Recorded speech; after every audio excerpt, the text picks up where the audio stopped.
Oh, when we rest naturally for short moments repeated many times as the essence of each perception, then more and more we realize the freedom that is our natural state.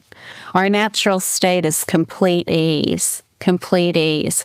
And I'm not really talking about something where we just get to be a better person, or we get to be more relaxed, or we have a better psychology or anything like that. The more we relax, the more everything about us shifts. In other words, our thinking, our speaking, and our action that have all been caught up in the idea of a personal identity or a personal self, when we relax more and more and realize ourselves to be this vastness of all-inclusive awakened awareness, we realize that there's something about our body, speech, and mind that is absolutely inherent to that awareness, but that we never knew when we were all wrapped up in points of view.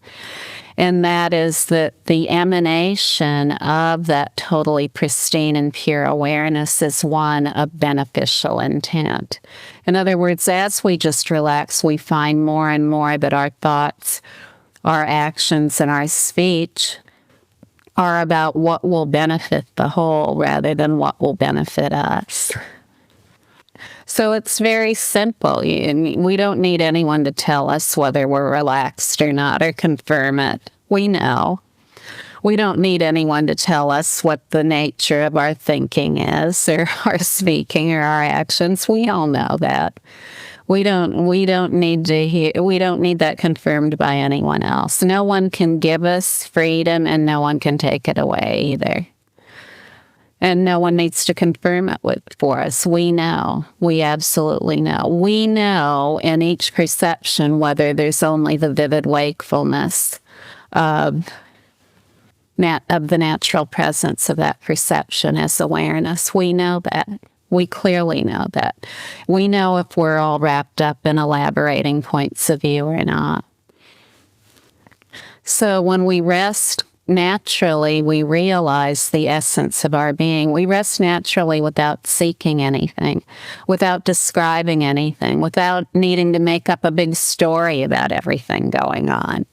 We just let everything be as it is. Just everything as it is. And the more we enjoy this ease of natural rest, the more we realize that we've always been totally free. We've always been totally free. We're not trying to get somewhere. And that there is absolutely no freedom. There is absolutely no freedom outside this freedom in immediate perception. Today, we hear so many stories about people who have awakened, they've been enlightened, and maybe they've been enlightened for years, and all of a sudden they're not enlightened anymore. They have something that popped up, and it has all their attention now. Well, the reality of that is that the only freedom is this freedom in immediate perception. If we attempt to enter a state like emptiness or nothingness or whatever it is, maybe we can maintain that state for a certain period of time, but it's very likely there will be some kind of perception that comes up at some time that can't be dealt with. Because you see, we're never free of perception. We're never free of points of view. They're entirely unpredictable.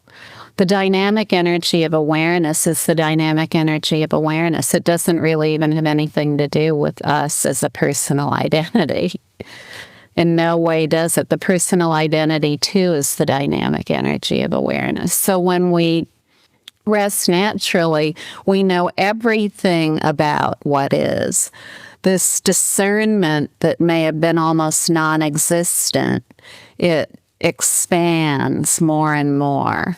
It always is, so it never really expands, but our direct experience of it is one of increasing marvel and wonder at each moment. So in freedom and immediate perception, there's no destination. There's no destination. There's just the vivid wakefulness as whatever is, without anything at all subtracted or added. There's no point of view that has ever existed elsewhere than awareness. No point of view whatsoever that has ever existed elsewhere than awareness. And there is no awakening, enlightenment, liberation, freedom, or even being truly human that is separate or apart from point of view. So if we're looking for awakening through getting rid of our points of view or getting better points of view, then we're never going to find it. We're never going to find it, because all points of view, no matter what they are, exist as a vast expanse of equalness and evenness without differentiation or exclusion. So in that equalness, there is no differentiation whatsoever. Equalness is equalness, a single blissful expanse, a single compassionate expanse, a single wise expanse, a single loving expanse. And this is the reality of our own nature. And if we feel tense or uptight at all, it's only because we're not relaxing as awareness. When we relax as awareness, that tension dissolves. It expands into evenness. It expands into supreme awareness, unadulterated, unfettered by anything, always and forever untouched by everything, no matter what it is.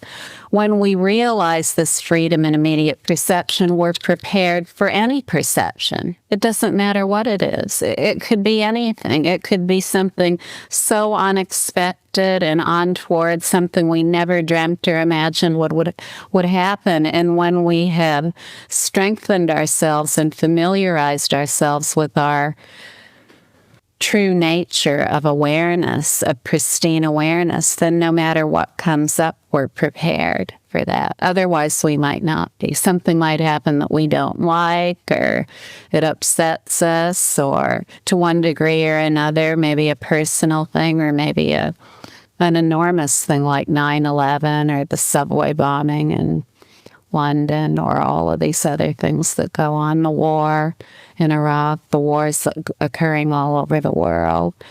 Any of these things could happen for any of us, Our bank accounts could all disappear within the next 5 minutes. So how about freedom in those perceptions? Well, see, when we're free in the immediacy of perception, we're free as all perceptions, no matter what they are. Quite an adventure. And all this is without doing, with nothing needing to be done, without any effort, without anything needing to be done. Sometimes it sounds like this couldn't possibly be the case, that enlightenment's really important, so that must require a lot of doing. It must require so much effort. I've had to effort all my life to learn to accomplish anything. I had to effort to learn to tie my shoes, and then I had to go to school. I had to learn to read, on and on and on. I had to grow up and come to terms with all my hormonal changes and all of these things, get married or not, go to college or not, get a job or not, seek enlightenment or not. All these things I've had to effort so hard to do. When it comes to enlightenment, it sounds like that would really require a lot of effort. But you see, enlightenment, already accomplished awakened awareness, doesn't need anything to get it going or to stoke it. It simply is. And this is why it can only be known without contrivance, without any contrivance whatsoever, just to rest. The ultimate meditation is naturally stable rest, as the immediacy of every perception. This is the ultimate meditation, the meditation that includes all daily activities, without even the need to use the term meditation. We just call it relaxation, rest. Rest is best. Rest naturally. These are the mantras here.